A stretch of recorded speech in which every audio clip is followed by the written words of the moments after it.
आपण बघत आहात DPA न्यूज मराठी, शोध सत्य बातमीचा।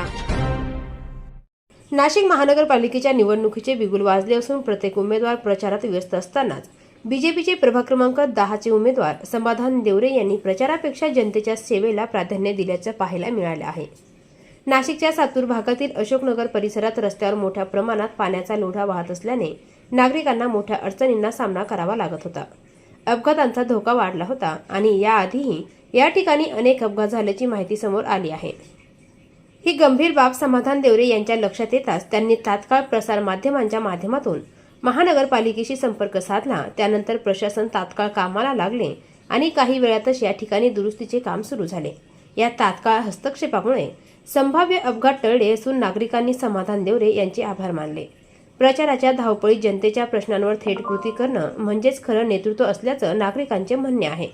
माझा प्रभाग माझी जबाबदारी हे केवळ घोषवाक्य न राहता प्रत्यक्ष कृतीतून दिसून येत आहे। आगामी निवडणुकीत नाशिकमध्ये बीजेपीचे उमेदवार निवडून येतील असा विश्वास नागरिक व्यक्त करत आहे। बघूया कोण होणार नगरसेवक। DPA न्यूजचा ग्राउंड रिपोर्ट। प्रभाग माझी जबाबदारी, समस्या जनतेची। नाशिक महानगरपालिकेचं इलेक्शनचं बिगुल या ठिकाणी वाजलेलं आहे आणि प्रत्येक उमेदवार नगरसेवकाच्या तयारीला लागलेला आहे। आता येत्या 15 तारखेला मतदान आहे आणि भविष्यात निवडून आल्यानंतर नगरसेवक म्हणून उमेदवार काही महापालिकेत जाणार आहेत। कोण जातो आणि कोण राहतो हे देखील महत्त्वाचं ठरणार आहे। मात्र गेले अनेक वर्ष या ठिकाणी महापालिकेवर सत्ता नव्हती, नगरसेवकांची प्रशासन निर्घट्ट झालेलं होतं। त्या निर्घट्टपणाचा फायदा घेऊन अनेकांच्या ठिकाणी अपघात झाले। अपघातातून अनेक नागरिक या ठिकाणी जखमी झाले। तरी देखील नाशिक महानगरपालिकेला या ठिकाणी कुठलंही सोयीसुविधा नाही। मात्र एका बीजेपीच्या उमेदवाराने आपण बघू शकतो, त्याच उमेदवाराची गाडी या ठिकाणी आलेली आहे। आपण बघू शकतो त्यांनी आपल्याला या ठिकाणी कॉल केलेला आहे। कॉल केल्यानंतर आपण या ठिकाणी पोहोचलो आणि ते देखील तात्काळ या ठिकाणी आले। अनेक वेळा ते वेगवेगळ्या समस्या घेऊन प्रभागामध्ये पोहोचत असतात। ते तात्काळ या ठिकाणी त्यांनी या खड्ड्याची दखल घेतलेली आहे। प्रचार सोडून ते या ठिकाणी पहिले नागरिकांच्या समस्येसाठी नागरिकांना त्यांनी सर्वप्रथम पहिलं प्राधान्य दिलेलं आहे। आपण काय सांगाल? आपला प्रचार सोडून आपण सर्वप्रथम नागरिकांसाठी इथपर्यंत पोहोचलात। सगळ्यात महत्वाचं प्रचार हा वेगळी घटना आहे। प्रचार हा वेगळी घटना आहे, परंतु नाशिक महानगरपालिकेच्या अधिकाऱ्यांना कळायला पाहिजे की आता एवढा पाण्याचा प्रश्न बिकट झालेला आहे। आमच्या महिला भगिनी पाण्यासाठी वणवण, आज 4था दिवस आहे या ठिकाणी पाणी येत आहे। सगळे उमेदवार प्रचारासाठी फिरत आहे, परंतु ह्या पाण्याची कंप्लेंट पूर्ण केली पाहिजे। म्हणून मी आत्ता महानगरपालिकेच्या अधिकाऱ्यांशी संपर्क साधून त्यांनी आता ही कंप्लेंट पूर्ण करण्याचं आश्वासन दिलंय मला।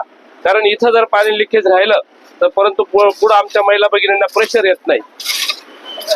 म्हणून या ठिकाणी येऊन आता ते कंप्लेंट पूर्ण करतायत। किती वाजेपर्यंत होईल आता हे? होऊन जाईल ना आज दुपारपर्यंत। आता परत पाण्याची लाईन बंद केली जाते आणि मग महिलांना सकाळी जे पाण्याचा प्रश्न होईल तो परत तसाच चालू होतो। आज ही दुसरी वेळ आहे या ठिकाणी पाण्याचा। त्या दिवशी कॉक खराब झाला, आता लाईन लिकेज झाली, अनेक अपघात झाले, अनेक नागरिक जखमी झाले या ठिकाणी। काय सांगाल आपण त्याबद्दल? कोणाला याच्याबद्दल काही सोयीसुविधा नाही। अनेक जण प्रचारात गुंतलेले आहे। मात्र आपलाही प्रचार असताना आपण या ठिकाणी धावत आलात आणि आपण आम्हालाही कॉल केलात आणि आपणही आम्हाला न सांगता डायरेक्ट इथं आलात। प्रशासनाला हीच विनंती आहे, जरी उमेदवार याच्यामध्ये असतील प्रचारामध्ये, परंतु जी सुरक्षा आहे, नागरिकांची जी सुरक्षा आहे, महिलांसाठी जो पाण्याचा प्रश्न आहे, त्याच्यावर त्या अधिकाऱ्यांनी लक्ष दिलं पाहिजे। खऱ्या अर्थाने या ठिकाणी उमेदवार कसा असला पाहिजे तर भारतीय जनता पार्टीचे हे जे काही कमळाचे उमेदवार आहे, कमळाचे उमेदवार उमेदवार असला पाहिजे। आपला प्रचार सोडून जनतेसाठी सर्वप्रथम त्यांनी पहिलं प्राधान्य या ठिकाणी दिलेलं आहे। आपण नागरिकांकडे लक्ष दिलेलं आहे आणि हेच खरं आपल्या नागरिकांसाठी महत्वाचं काम आहे। प्रचार आज नाही उद्या होईल, पण हे काम, हे घाण पाणी परत पाईपलाईन मध्ये जातं, ते लोकांना पुढे पिण्यासाठी जातं, हे होऊ नये याची दक्षता भावने पहिले घेतलेली आहे।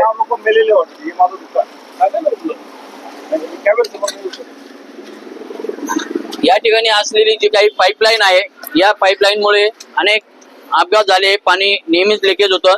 मात्र या ठिकाणी असलेले एक शॉपवाले आहेत ते नागरिक, सर्वसामान्य नागरिक, त्यांनी सांगितलं मी कॅमेऱ्यासमोर येऊ शकत नाही. मात्र या ठिकाणी अनेक अपघात झालेले, अपघातामुळे अनेकांचे या ठिकाणी 2 ते 3 जणांचे प्राण देखील गेलेले. या ठिकाणी असलेले शॉपवाल्यांनी सरळ उत्तर आपल्या कॅमेऱ्यासमोर दिलेले आहे. आपण बघतोय माझा प्रभाग माझी जबाबदारी. खऱ्या अर्थाने कमळाच्या उमेदवाराने माझा प्रभाग माझी जबाबदारी या ठिकाणी स्वीकारलेली आपण बघू शकतो. मात्र अनेक उमेदवारांच्या ठिकाणून प्रचार गाड्या गेलेल्या आहेत. अनेकांनी या ठिकाणी पॉम्पलेट वाटलेले, त्यांनी हे पाणी या ठिकाणी वाहताना बघितलेलं आहे.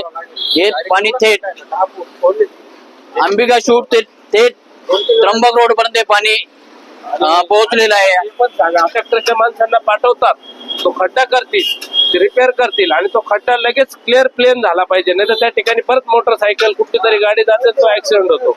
म्हणून त्याला लगेच प्लेन केले गेले पाहिजे, हे त्यांना विनंती राहील माझी. उत्पन्न तयारी कशी लावणार आपण हे दाखवा.